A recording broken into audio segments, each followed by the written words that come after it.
오늘 우리에게 주시는 하나님의 말씀은 마태복음 11장 28절 말씀입니다. 우리 다 함께 봉독하겠습니다. 수고하고 무거운 짐진 자들아 다 내게로 오라. 내가 너희를 쉬게 하리라. 우리 한 번 더 읽겠습니다. 수고하고 무거운 짐진 자들아 다 내게로 오라. 내가 너희를 쉬게 하리라. 아멘. 여러분 아마 노란 손수건이라는 책을 아마 다 읽어보셨을 겁니다.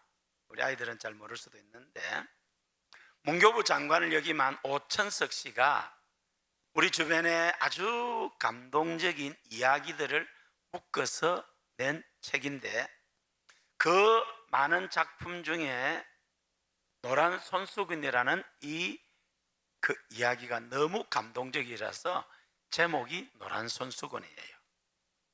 1977년부터 나왔는데 100만 부 이상이 팔린 초 베스트 스테디셀러입니다. 저도 이 노란 손수건 읽고 눈물이 핑 돌았는데요. 내용은 이렇습니다. 미국 플로리다는 남아메리카에서 올라오고 이제 북아메리카에서 내려가는 그 지점에 만났어요. 그 지점입니다. 그 플로리다주가 굉장히 휴양지로서 좋은 모양입니다. 트럼프 아마 별장도 아마 거기 있을 겁니다. 그런데 이제 사람들이 휴양을 가기 위해서 이 대륙횡단 버스를 타고, 미국은 고속버스가 굉장히 좋습니다. 하루, 이틀, 일주일씩 가기도 하는데요. 다 여행 가는 기분에 들떠서 가는데 한 40대 중반의 남자 한 사람은 표정하게 창밖만 내다보고 있는 겁니다. 사람들은 한동안은 서로 들떠서 떠들다가 나중에 이 침묵하는 한 사람에게 관심을 갖게 되었습니다. 휴게소에 갔는데도 휴게소에서도 이분은 그냥 차에서 있어요. 그래서 궁금증을 찾다가 못한 어느 적극성 있는 어느 여인이 가까이 가서 자기 소개를 하고 어디로 가십니까? 처음에는 잘 대답을 안 했는데 마침내 입을 열은 이야기는, 이 사람 이름은 빙고, 죄를 지어서 4년 감옥에 있다가 이제 풀려나서 고향으로 돌아가는데, 석방을 앞두고 아내에게 편지를 썼답니다. 여보, 내가 이제 석방이 되어서 집으로 가게 되는데 내가 부끄러워서 집으로 돌아가기가 미안해요. 그래서 내가 차를 타고 며칠 날 지내갈 건데 우리 마을 입구 너태나무에 노란 손수건 하나를 걸어놓으면 내가 당신이 나를 용서하고 받아주는 줄 알고 내려서 집으로 가고, 혹 당신이 나를 용서하지 않고 만나고 싶지 않다면은 그냥 있어도 괜찮소. 나는 당신을 원망하지 않고 당신을 위해서 기도하면서 열심히 살겠소. 그런 이야기를 들려주세요. 이 이야기가 그 버스 안에 있는 모든 사람에게 전달이 되었습니다. 이제 차가 점점 그 마을로 가까이 올 때 차 안은 쥐 죽은 듯이 고요하면서 모든 사람이 창밖을 내다봤습니다. 과연 노란 손수건이 걸려 있을 것인가? 모두 다 있을 것이다, 아니다 추측을 하고 있는데, 이제 마을이 가까이 오고 멀리서 나무가 보입니다. 잠시 뒤에 마을의 윤곽과 나무가 뚜렷하게 눈에 들어왔을 때에 차 안에 들어있던 사람들이 함성을 질렀습니다. 노란 손수건이다. 이 나무에 노란 손수건이 하나만 걸려있는 게 아니고 이 안에는 혹시나 자기 남편이 못 보고 지나칠까 봐서 여기저기 온 나무에 노란 손수건으로 숲을 이루어 놓았어요. 그래서 이 빙고 씨는 내려서 아내의 품에 안겨서 행복하게 살았다 하는 것이 노란 손수건인데, 야들아, 너 학생들아, 너는 아무 감동이 없노야? 이 감동적인 이야기를. 성도 여러분,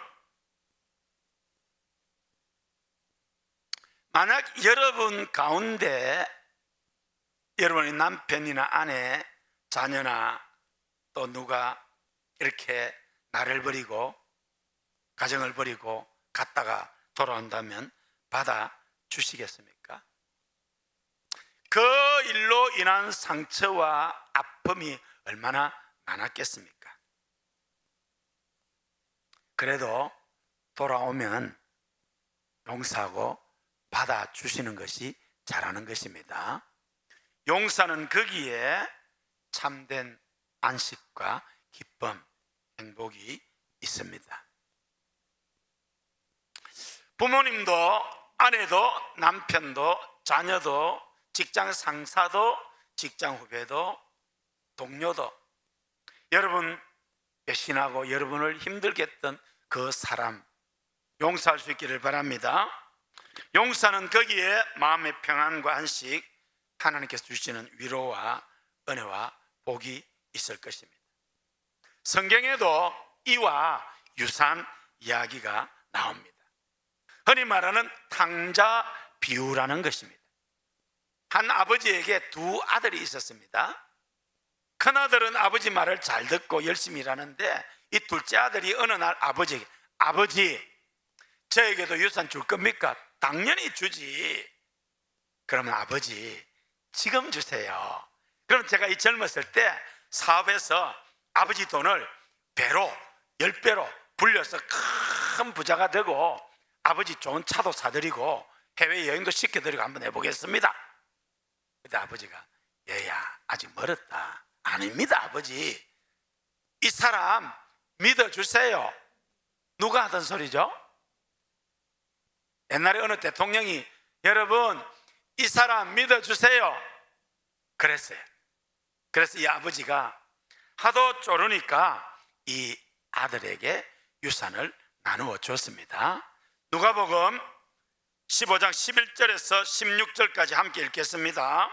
또 이르시되 어떤 사람에게 두 아들이 있는데 그 둘째가 아버지에게 말하되 아버지여 재산 중에서 내게 돌아올 분깃을 내게 주소서 하는지라 아버지가 그 살림을 각각 나누어 주었더니 그 후 며칠이 안 되어 둘째 아들이 재물을 다 모아가지고 먼 나라에 가 거기서 허랑방탕하여 그 재산을 낭비하더니 다 없앤 후 그 나라에 크게 흉년이 들어 그가 비로소 궁핍한지라 가서 그 나라 백성 중 한 사람에게 붙여 사니 그가 그를 들로 보내어 돼지를 치게 하였는데 그가 돼지 먹는 쥐염 열매로 배를 채우고자 하되 주는 자가 없는지라.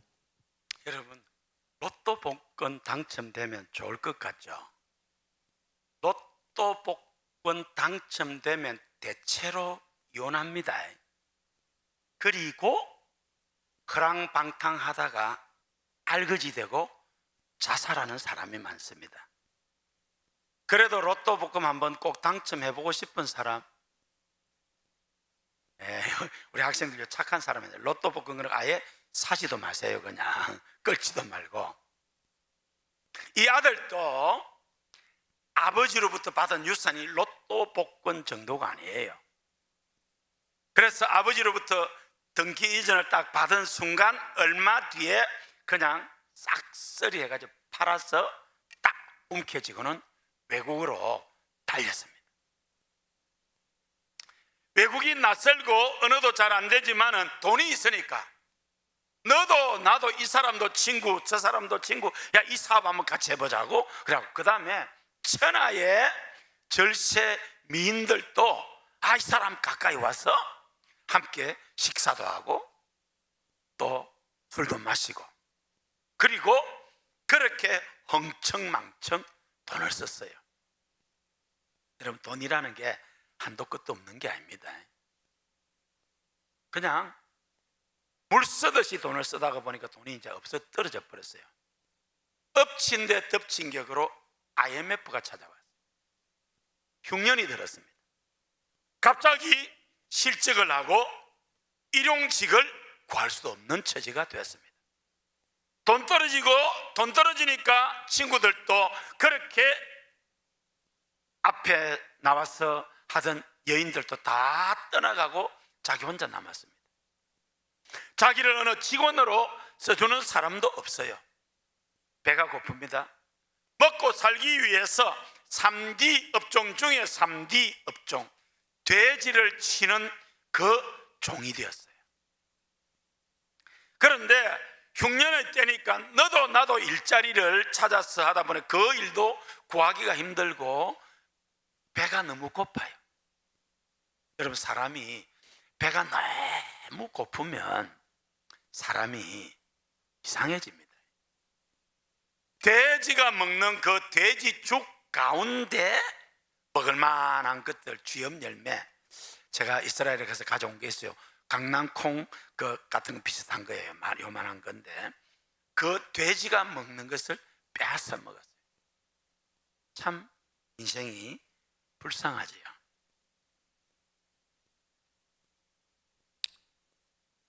일자리를 구하고 싶어도 일자리도 없고, 먹고 살기 위해서 돼지가 먹는, 돼지를 치면서 쥐염 열매를 뺏어 먹는데 생각을 했습니다. 내가 왜 이렇게 됐나?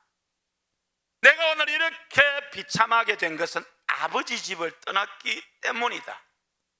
그런데 다시 생각해보면 자기는 여기서 지금 열심히 일을 해도 배가 고픈데 우리 아버지 집에는 양식이 넉넉한 품꾼들이 얼마나 많은가. 집에 있을 때는 그 품꾼들 그냥 가볍게 생각했는데 지금 생각해보면 너무너무 부러운 거야. 너무 배가 고프니까 부끄러움을 무릅쓰고 내가 아버지 집으로 돌아가야 되겠다. 왜? 거기는 먹을 것이 있으니까. 그런데 차마 아들로 돌아가지는 못하겠고 아버지 여러 품꾼들 가운데 한 사람으로 저를 받아주면은 제가 좋겠습니다 하고 돌아가기로 하고, 왜? 굶어 죽을 수는 없으니까 돌아가게 되었습니다. 17절에서 19절 우리 함께 읽겠습니다. 이에 스스로 돌이켜 이르되 내 아버지에게는 양식이 풍족한 품꾼이 얼마나 많은가. 나는 여기서 주려 죽는구나. 내가 일어나 아버지께 가서 이르기를 아버지, 내가 하늘과 아버지께 죄를 지었사오니 지금부터는 아버지의 아들이라 일컬음을 감당하지 못하겠나이다. 나를 품꾼의 하나로 보소서 하리라 하고. 그래서 이제 아버지로 돌아갔습니다. 과연 아버지가 나를 받아줄 것인지, 과연 아버지가 나에게 일거리를 줄 것인지 너무너무 불안한데 다른 길이 없으니까 아버지 집으로 돌아갔어요. 그런데 자기가 이제 저 멀리 자기 집이 보이는데 아버지는 아들이 집을 나간 그 순간부터 지금까지 아들이 언젠가 돌아올 것을 알고 늘 신장로 저 멀리를 바라보고 있습니다. 그런데 어느 날 웬 사람이 걸어오는 모습이 보이는데 자기 아들을 닮은 거예요. 달려가서 버선벌로 달려서 목을 안고 입을 맞추고 좋은 옷을 입히고 가락지 상속자다 끼우고, 그리고 살찐 송아지를 잡아서 잔치를 했어요. 그래서 모든 사람이 즐거워했다고 합니다. 우리 19절부터 24절까지 읽으시겠습니다. 지금부터는 아버지의 아들이라 일컬음을 감당하지 못하겠나이다. 나를 품꾼의 하나로 보소서 하리라 하고 이에 일어나서 아버지께로 돌아가니라. 아직도 거리가 먼데 아버지가 그를 보고 측은히 여겨 달려가 목을 안고 입을 맞추니 아들이 이르되 아버지, 내가 하늘과 아버지께 죄를 지었사오니 지금부터는 아버지의 아들이라 일컬음을 감당하지 못하겠나이다 하나, 아버지는 종들에게 이르되 제일 좋은 옷을 내어다가 입히고 손에 가락지를 끼우고 발에 신을 신기라. 그리고 살찐 송아지를 끌어다가 잡으라. 우리가 먹고 즐기자. 이 내 아들은 죽었다가 다시 살아났으며 내가 잃었다가 다시 얻었노라 하니 그들이 즐거워하더라. 이 아들이 아버지 재산을 다 탕진하고 죄짓고 너무나도 비참한 처지인데 아버지 집으로 돌아오니까 모든 것이 회복되고 배불리 먹었습니다. 이 이야기 속에서 제일 억울한 사람이 누구죠? 살찐 송아지. 아니, 이 살찐 송아지는 그냥 이 아들, 이 말썽꾸러기 아들이 돌아온 분은 말미암아 그냥 잡혀서 사람들의 잔치밥이 됐잖아요. 오늘 집에서 무슨 일이 있었구나. 우스운 이야기를 하는데 안 웃으면, 집에서 무슨 일이 없었으면 병원에 가봐야 됩니다. 예. 우스운 이야기를 하는데 웃지 않으면 몸이 아플 수가 있어요. 할렐루야. 우리 네팔 형제들 내 말 알아들어요? 예, 알아듣는 사람도 있고 못 알아듣는 사람인데, 그래도 열심히 나오면 어느 날 귀도 튀고 입도 튀고 좋은 일이 있을 것입니다. 잘 될 것입니다. 여러분 저 2층에 보세요. 우리 네팔 형제자매 너무 많이 왔어요. 우리 환영과에 박수합시다. 우리 교회 영어권, 중국어권, 러시아권, 네팔권 있는데 네팔권 너무너무 잘한 것 같아요. 이명현 전도사님하고 최기루 집사님하고 류현숙 집사님 잘하는 것 같아요. 계속 잘하도록 우리 박수합시다. 네? 여러분 다음부터 혼자 오지 마. 친구들 같이 데리고 오세요. 예? 네팔레 나라하고 같이 데려오시기 바랍니다. 여러분 이 이야기는 하나님을 떠난 인생의 불쌍한 모습을 묘사하고 있습니다. 오늘 이 이야기가 우리에게 주는 교훈이 있습니다. 첫째로 인생의 흉년을 만날 때가 있다는 것입니다. 여러분 건강의 흉년, 재물의 흉년, 권력의 흉년, 명예도 인간관계도 다 흉년이 될 때가 있습니다. 대한민국에서 가장 강하고 크고 좋은 권력은 대통령입니다. 그런데 그 대통령의 권력에 흉년이 될 때가 있습니다. 저는 대통령은 안 하려고 합니다. 대통령 하면 감옥 갈 가능성이 높아요. 권력의 흉년입니다. 건강에 흉년이 될 때도 있습니다. 여러분 제가 오늘 새벽 5시에 백병원 응급실에 다녀왔습니다. 금요일부터 갑자기 몸이 붕 뜬 것처럼 이게 세상이 도는 것 같더라고요. 그래서 어제 그 백병원에 갔거든요. 신경과가 생겼습니다. 우리 박달수 장로님에게 전화를 했더니 신경과를 가라 하더라고요. 신경과에 갔는데 하여튼 몇 가지 검사를 하더니 괜찮다고 하면서 좀 더 자세히 보려고 하면은 영상을 찍어보자 하는데, 그때 내가 영상을 찍어야 되는데 한 일주일 더 지켜보고 하자고 왔는데 새벽 4시쯤에 잠시 한 30분 좀 누웠다 일어났는데 저는 가만히 있는데 이 지구가 돌더라고요. 그래서 일주일 새벽인데 그 새벽에 또 우리 집사람한테 전화하고 또 장로님한테도 전화하고 백병원에 갔어요. 그래서 MRI를 찍었습니다. 이상무 몇 사람만 아멘이고 나머지는 내가 아프기를 바라시나. 이상무. 근데 세상에 60만 원이 넘습니다. 와, 여러분 아프지 마세요. 진짜로 내가 가만히 그냥 쑥 들어갔다 나왔는데 62만 2천 얼마더라고요. 근데 이제 혈관 쪽으로 한번 MRA를 한번 찍어보자. 제가 한번 가보려고 합니다. 여러분 어느 날 건강의 흉년은 누구나 찾아올 수 있습니다. 물질의 흉년도 인간관계의 흉년도 누구나 다 찾아올 수 있습니다.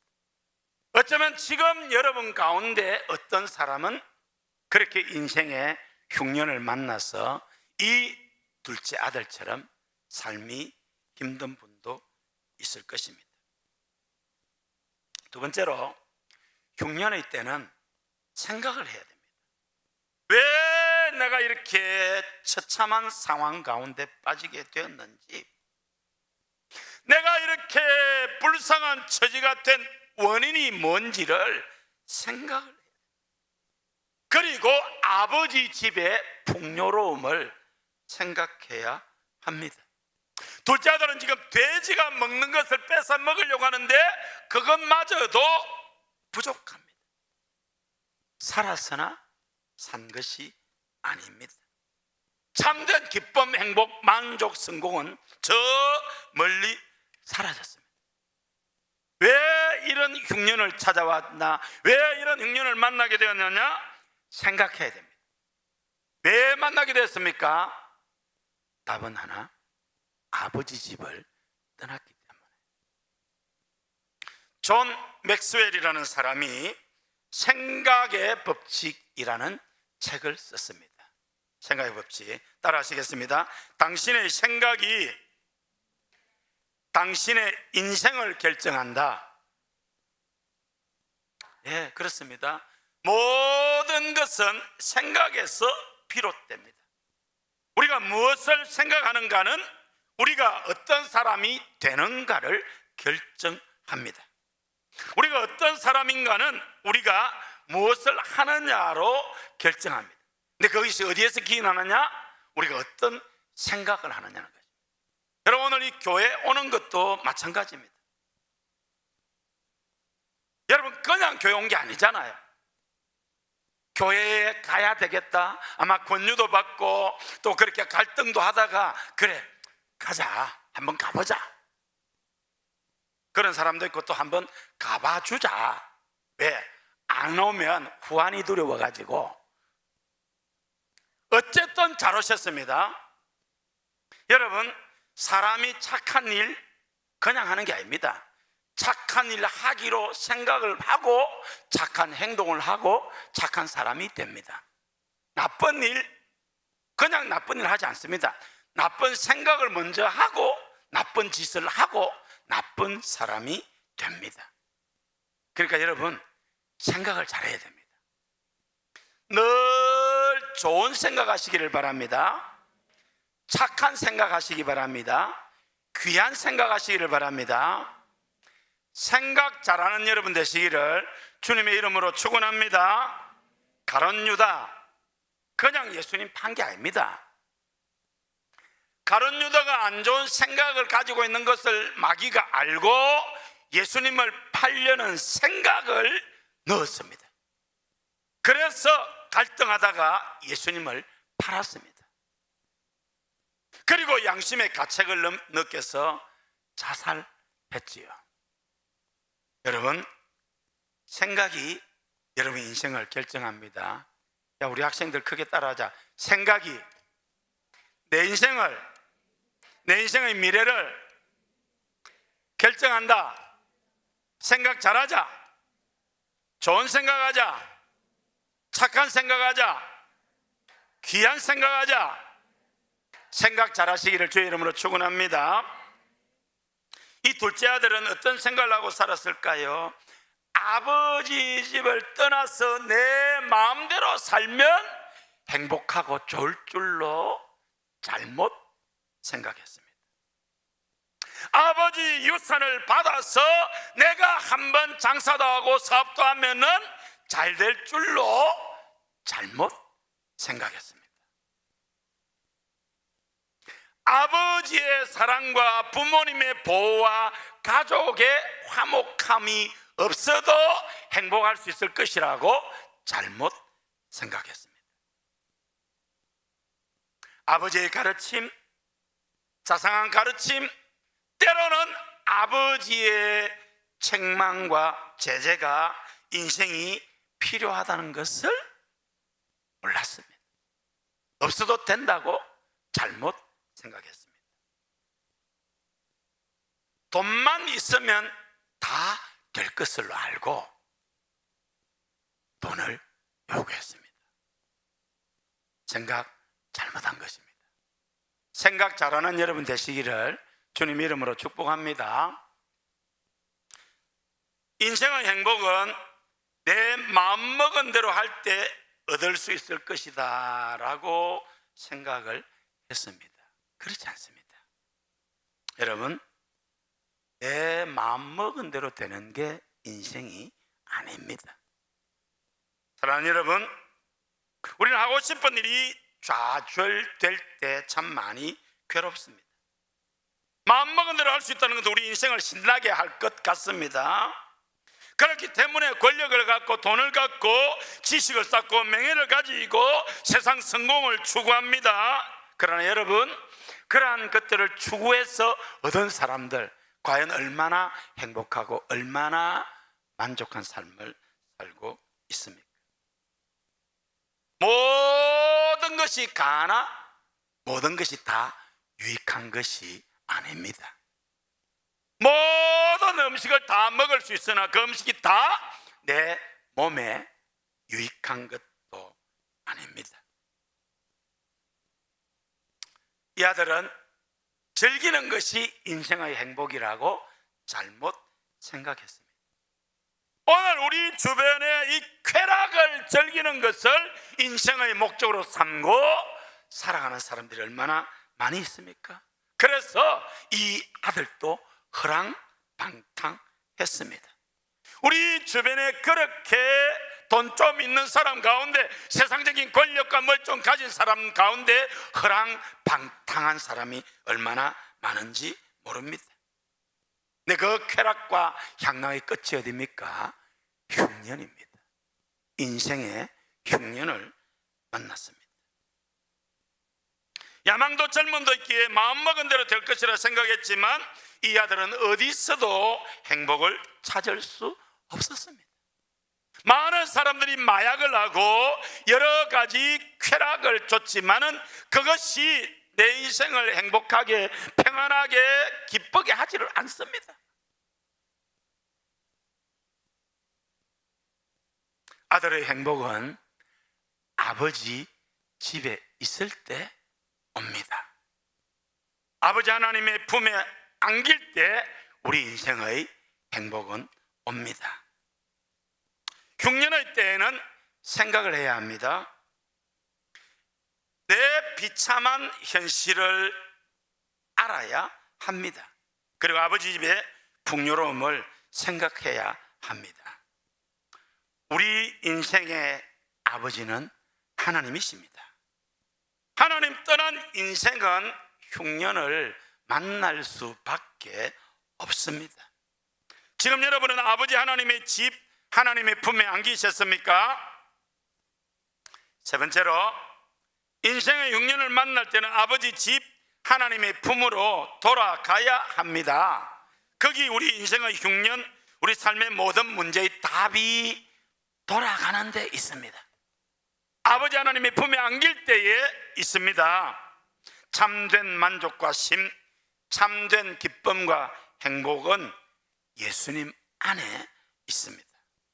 그럼 우리는 모든 것 풍부한 아버지 집으로 돌아가야 합니다. 아버지 집, 하나님의 품으로 돌아가기만 하면은 모든 풍요를 누립니다. 가락지도 끼고 제일 좋은 옷도 입고 살찐 송아지도 잡고 종이 아니라 아들로, 상속자로.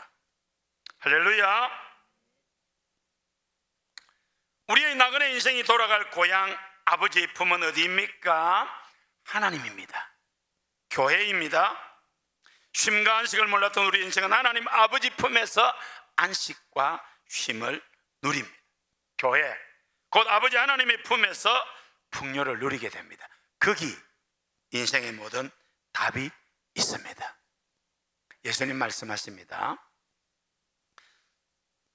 수고하고 무거운 짐진 자들아 다 내게로 오라. 내가 너희를 쉬게 하리라. 아버지 집으로 예수님 품에 안기기만 하면 예수님이 여러분의 절망을 소망으로, 여러분의 슬픔을 기쁨으로, 여러분의 어두움을 빛으로 바꿔 주실 줄로 믿습니다. 우리 따라 하시겠습니다. 아버지 집으로 돌아갑시다. 하나님의 품에 안깁시다. 그렇게 행복한 인생을 살아가는 여러분 되시기를 주의 이름으로 축원합니다. 실화를 하나 소개하겠습니다. 정근자라고 간호대학을 졸업하고 24살에 서울대학에 있는 신림동 김외과병원의 간호사로서 행복하게 살아가고 있었습니다. 어느 여름 엄청난 폭우로 인해서 옥상이 물에 잠기고 이 물 빠지는 거기가 막혀서 물이 계단을 넘어옵니다. 그 병원장과 이 정근자 간호사와 또 다른 직원 2명이 옥상에 올라가서 이제 물을 빼려고 합니다.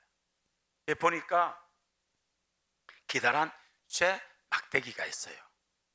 그래서 이 정근자 간호사가 그 쇠 막대기를 들어서 이제 그 막혔던 구멍을 뚫으려고 하는데 그 옥상 근처로 고압선이 지나고 있었습니다. 그냥 드는 순간 고압선에 감전되어서 의식을 잃고 쓰러졌습니다.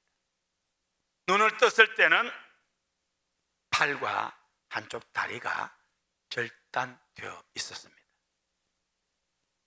그 부모님이 얼마나 가슴이 아팠겠습니까? 내 딸이 드디어 간호사가 되어서 인생의 꿈을 펼쳐가고 있는데 원치 않는 인생의 흉년 중에 흉년, 이 재난을 만나서 살리기 위해서 24살 딸의 팔을 절단하고 한쪽 다리를 절단해야 하는 부모님의 가슴은 아마 녹아내렸을 겁니다. 의식을 차린 이 정근자 씨는 세상을 한탄하면서 내 왜 나를 살렸냐고, 그래서 수없이 자살을 기도했는데 그것도 쉽지 않았습니다. 그런데 오늘 여러분을 전도하려고 그렇게 우리 성도들이 애를 쓴 것처럼 이 병원을 찾아와서 전도하는 어느 전도사님이 있었습니다. 너무 불쌍한 이 아가씨를 잡고 기도해 주면서 하나님께서 이것을 통해 영광 받으시고 하나님께서 자매님을 사랑하고 하나님의 뜻이 있습니다. 자매님, 예수님 안에 희망을 가지세요. 그 말이 귀에 들어올 리가 없지요. 하나님이 살아계시다면 어떻게 내한테 이런 일이 있을 수가 있냐, 내가 뭘 잘못했다고 그렇게 원망하며 하는데, 그래도 이 여전도사님은 매일 찾아가서 위로하고 기도해주고 하나님의 말씀을 전하고 찬송을 불러주었습니다. 어느 날 비몽사몽간에 힘못 입은 사람이 나타나서 딸아, 내내 안심하라, 내가 너를 사랑한다, 내가 너를 사랑한다, 그 음성을 들려주는 겁니다. 직감적으로 예수님이 나를 찾아오셨던구나 라고 생각하고 예수님 하고 눈을 떴는데 눈물이 쏟아졌습니다. 근데 귓가에 딸아, 내가 너를 사랑한다, 내가 사랑한다는 말이 계속 들립니다. 그래서 그 다음날 전도사님이 오기를 얼마나 기다렸는지 모릅니다. 전도사님에게 사실을 이야기해도 이 전도사님도 기뻐하며 눈물로 기도해주고 그때부터 성경을 들려주고 함께 기도를 하게 됩니다. 이제 퇴원해서 집에 왔는데 가족들은 나가면서 먹을 것을 차려놓고 밖에서 문을 잠그고 갑니다. 골방에서 이제 하나님을 찾습니다. 하나님, 제가 하나님 살아계심을 압니다. 하나님, 제가 하나님을 믿습니다. 하나님, 저를 구해주세요. 저는 어떻게 살아야 합니까? 하는데 마음속에서 내가 너를 세우리니 일어나라, 내가 너에게 새 힘을 줄 것이니 일어나라. 그래서 이렇게 몸을, 한쪽 다리를 가지고 몸을 뒤척뒤척 100 가까이 가서 일어났습니다. 그날 저녁에 가족들이 집에 와서 보고는 자기 딸이 스스로 일어난 것을 보고 깜짝 놀랐습니다. 그리고 이제 늘 일어나서 한쪽 발로 콩콩 이렇게 뛰는 연습을 하게 됩니다. 그러면서 교회를 가고 싶어지더랍니다. 교회를 가고 싶다. 부모님들이 도저히 용납 안 할 거 아니에요. 너무너무 교회 가고 예배 드리고 싶어서, 그래서 어느 주일날 이제 헌금을 입에 물고 한쪽 발로 콩콩콩콩콩 뛰면서 예배당에 갔습니다. 이 자매가 너무나 불쌍한데 굉장히 아름다운 목소리를 가졌답니다. 그래서 찬송 부르는 소리가 너무 아름다우니까 어느 날 목사님이 자초지종을 듣고는 간증을 하라고 하더랍니다. 온 성도들이 은혜를 받았습니다. 그래서 이 교회 저 교회 소문이 나서 이제 간증을 하게 되었습니다. 어느 기도원에서 한 주간 집회를 하게 됐습니다. 근데 그 기도원에 신학을 공부하는 어느 전도사가 그 간증을 들으면서 은혜를 받고 있는데 난데없이 마음속에 저 사람이 너희 배우자다, 네가 저 사람의 팔과 다리가 되어 주어라, 그런 하나님의 음성이 들려왔습니다. 할렐루야. 여러분에게도 이러한 음성 들려오면 좋겠죠? 안 좋겠죠? 잘 모르겠죠? 아닙니다. 하나님, 아닙니다. 하나님, 제가 기도해 드릴게요. 아니, 그게 아니고 네가 저 사람의 남편이 되어서 팔과 다리가 되어 주어라. 내가 계획이 있다. 내가 쓸 것이다. 할렐루야. 이렇게 하나님이 마음에 감동을 좀 우리는 뭘 해야 됩니까? 확인하는 기도를 해야지. 일주일을 작정을 하고 기도하는데 하나님은 변함없이 너가 저 사람의 남편이 되어서 팔이 되고 다리가 되어서 함께 나를 증거하라. 내가 너희를 통해 큰 일을 할 것이다. 그래서 집회가 끝나는 날 전 은혜 많이 받았습니다. 제가 남편이 되어주면 안 될까요? 정건자 씨가 어떻게 했을까요? 너무 좋아서 기뻐한 것이 아니고 지금 누구 놀리냐고 말이 되는 소리를 하지 거절했습니다. 그런데 이 전도사님은 하나님의 음성을 거절할 수가 없었습니다. 그래서 2달을 그 집에 찾아가서 하나님의 음성을 이야기하고 하나님의 계획이 있다고. 그래서 이 정건자 자매도 그 부모님도 그러면 하나님이 하실 일이 있다라고 하고 결혼을 했습니다. 아들 하나, 딸 하나를 낳았습니다. 할렐루야. 전도사님은 목사님이 되었습니다. 1997년, 지금부터 약 30년 전에 이분들은 6억 원의 돈을 들여서 장애인 공동체를 만들었습니다. 150명의 장애인들이 재활을 하면서 생활해 갈 수 있는 행복의 집을 만들었습니다. 그리고 입으로 쓴 글을 써서 책을 출판하고 하나님께서 참 24살 이 아가씨 상상할 수 없는 인생의 흉년을 만났지만 그 흉년을 통해서 하나님께로 돌아오게 되고 하나님을 사랑하는 자 곧 그 뜻대로 부르심을 입은 자들은 모든 것이 합력하여 선을 이룸을 믿습니다. 하나님께서 알지 못하는 원치 않는 내 인생의 환난을 만났지만은 그것을 통해서 크고 위대한 하나님의 일을 이루셨습니다. 그 하나님께서 지금도 살아 역사하심을 믿습니다. 근데 여러분, 인생의 흉년은 누구나 만날 수 있습니다. 흉년의 때에 우리는 생각해야 합니다. 흉년을 만날 때는 집으로 돌아가야 됩니다. 인생의 흉년을 만날 때 우리는 아버지 집으로, 예수님의 품으로, 하나님의 품으로 돌아와야 합니다. 그 안에서 인생의 모든 문제가 해결될 줄로 믿습니다. 다 탕진했지만은 아버지 집에 돌아가니 거기 용서가 있었고, 거기 회복이 있었고, 거기 상속이 있었고, 거기 기쁨이 있었습니다. 지금 인생의 흉년을 지나는 분 계십니까? 아버지 집으로 돌아오시기 바랍니다. 하나님의 품에 안기시기를 바랍니다. 하나님께서 모든 것 합력하여 선을 이루고 하나님의 살아계심을 보여줄 것입니다. 오늘 여러분 아버지 집으로 잘 오셨습니다. 계속해서 교회 나오시고 예수님의 넓은 품에 안겨서 여러분의 인생이 크고 놀라운 일이 있기를 우리 주님의 이름으로 축원합니다. 우리 함께 찬송하며 기도하겠습니다. 돌아오라고, 아버지 집으로 돌아오라고 부르시는 그 주님의 부르심에 응답하여서 그 모습 그대로 아버지 집으로, 주님의 품으로 돌아오시기를 바랍니다. 하나님께서 여러분의 삶을 새롭게 하시고 크고 위대한 일을 이루실 줄로 믿습니다.